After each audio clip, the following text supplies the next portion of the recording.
আওয়ামী লীগের দেখবেন কেউ মারা গেলে মোনাজাতের সময় কয় জয় বাংলা। জামাত ইসলামও তাই করে, যখন করে দেখেন এই যে জুলাই স্মৃতিসৌধ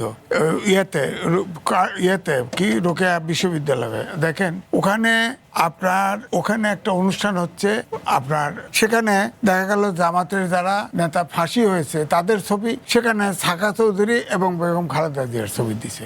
এটা নিয়ে গোলমাল হয়েছে, অর্থাৎ ওখানেও তারা পলিটিক্স করার চেষ্টা করেছে। আর এই পার্লামেন্টে বসেও আমি দেখছি যে পার্লামেন্টে দাঁড়ায় বলছে ৭১-এর প্রজন্ম নষ্ট প্রজন্ম। জামাতের নেতা বলেছে, সংসদ সদস্য তিনি। তো সুতরাং জামাত এটা করে যাচ্ছে, কারণ জামাত কোনো সময় আপনাদের জিজ্ঞেস করেন, জামাতের যে কোনো সদস্যকে জিজ্ঞেস করেন যে পাকিস্তানের ইতিহাস বলতে পারবে, ভারতের ইতিহাস বলতে পারবে, যেই বলবেন বাংলাদেশের স্বাধীনতার ইতিহাস আমি তখন জন্ম হয় নাই এটা বলবে। রাজশাহী বিশ্ববিদ্যালয়ে জুলাই গণ অভ্যুত্থান নিয়ে যেই আয়োজিত চিত্র প্রদর্শনীতে একটি চিত্রকর্ম নিয়ে বিতর্ক শুরু হয়েছে। সেখানে দাঁড়িপাল্লার এক পাশে ৭১ এবং অন্য পাশে ২৪ লেখা ছিল। ২৪ লেখা পাল্লাটি খানিকটা নিচের দিকে হেলে আছে দেখানো হয়েছে। এই প্রসঙ্গেই বিএনপির জ্যেষ্ঠ যুগ্ম মহাসচিব রুহুল কবির রিজভী এই কথাটি বলেছেন। অর্থাৎ ৭১ থেকে ২৪ ভারী এই ছবিকে কিভাবে ব্যাখ্যা করবেন?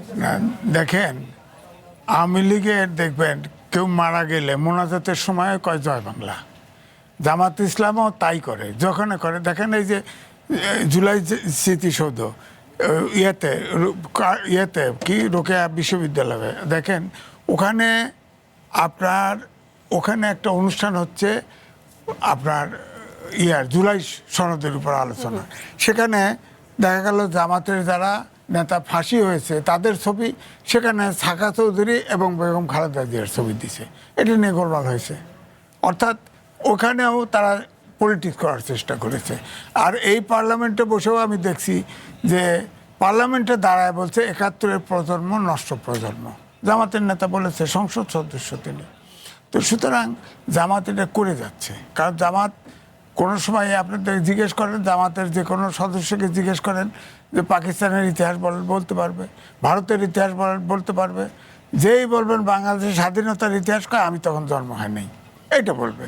তো সুতরাং জামাতকে নিয়ে জামাত এটা বরাবরই, তারা তো আনুষ্ঠানিকভাবে সরকারি দল, অর্থাৎ তখন জামাতের সিদ্ধান্ত নিয়ে পাকিস্তান হানাদার বাহিনীকে সমর্থন দিয়েছে। হ্যাঁ, তাদের উপর রাজনীতি ছিল, সেটা বললেই পারে যে তারা অখণ্ড পাকিস্তান রাখতে চেয়েছে, এটা একটা পলিটিক্স মানলাম। কিন্তু আপনার ধরেন স্বাধীনতা যুদ্ধে এই পাকিস্তানি হানাদার যে নির্মম হত্যাযোগ্য গণহত্যা চালিয়েছে, এটাকে সমর্থন যারা করেছে তাদের সাথে স্বাধীনতার পক্ষের শক্তি কিন্তু করতে পারবে না, আপোষ করতে পারবে না। কিন্তু আওয়ামী লীগ কিন্তু আবার দেখেন এই স্বাধীনতাকে পুঁজি করেছে, এখন আবার জুলাই অভ্যুত্থানকে পুঁজি করার চেষ্টা করছে। দেশ বিভাজন হচ্ছে না। আমার কথা হলো পার্লামেন্টের সব অভ্যুত্থানের শক্তি আছে, সবাই মিলেমিশে কাজ করুক। যেমন এর আগে আছে না জুলাই সনদ বাস্তবায়ন, জুলাই সনদ এখন বাস্তবায়ন। হাইকোর্ট যখন রায় দিল তখন কিন্তু বিরোধী দল বলল যে আপিল করছে সুপ্রিম কোর্টে। আপিল তো বিএনপির কেউ করে নাই, আপিল সেখানে জামাতও অংশীদার ছিল। সুপ্রিম কোর্ট যখন রায় দিল, এখন রায় দেওয়ার পরে বলে দিছে ৭-এর ক, খ এবং আরেকটা অনুচ্ছেদ যেটাতে মৌলিক সংস্কার করা যায়, এটা বাদ দিছে। অন্তর্বর্তীকালীন সরকার এবং গণভোট রিভাইভ করে বলছে বাকিটা সব সংসদের উপর ছেড়ে দিছে, জুলাই চার্টার সহ। তো জুলাই চার্টার আলোচনা করে সমাধান করলেই তো পারে, এটাই তো জনগণ আশা করবে। কিন্তু সে জায়গায় যাচ্ছে না।